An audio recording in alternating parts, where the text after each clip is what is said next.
తమ తప్పుని కవర్ చేసుకోవడానికి ఇంకొకళ్ళ మీదకి నెపం వేసేస్తూ ఉంటారు, లేదా తెలిసి తెలియని చెప్తుంటారు. పవన్ కళ్యాణే ఎదురొచ్చి అడిగితే ఏదో ఒకటి మనకు తెలిసిందో తెలియందో చెప్పేసేస్తే ఆయన దగ్గర సబ్జెక్ట్ ఉన్నవాళ్ళం అవుతాం అన్నటువంటి ఉద్దేశంతో చెప్పుకొచ్చినటువంటి వ్యవహారం ఇప్పుడు చివరికి పవన్ కళ్యాణ్ మొన్న మాట్లాడారు, అలీషా అని ఉన్నాడు, ఎవరు అసలు అలీషా అన్నాడు.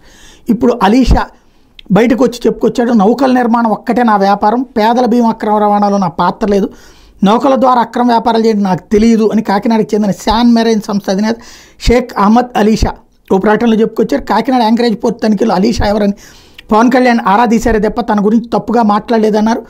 మీడియా సామాజిక మాధ్యమాల్లో తనకు రేషన్ బియ్యం అక్రమ రవాణాతో సంబంధం ఉన్నట్టు చేస్తున్న ప్రచారంలో నిజం లేదన్నారు. పోర్ట్ నుంచి బియ్యం ఎగుమతికి లైసెన్స్ కూడా తనకు లేదన్నారు.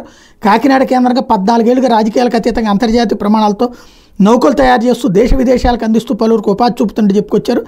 వ్యాపారవేత్తగా రాజకీయ నాయకులు కలుస్తుంటానే తప్ప కాకినాడ సిటీ మాజీ ఎమ్మెల్యేతో తనకు వ్యాపార సంబంధాలు కూడా ఏమీ లేవన్నారు. కేంద్ర ప్రభుత్వం ఏటా నిర్వహించే నేవీ ఫ్లీట్లో పాల్గొనే అవకాశాన్ని శాన్ మెరైన్ సంస్థ పలుమార్లు దక్కించుకుందని గుర్తు చేశారు. త్వరలోనే పవన్ కళ్యాణ్ కలిసి వివరం చెప్తానని చెప్పారు.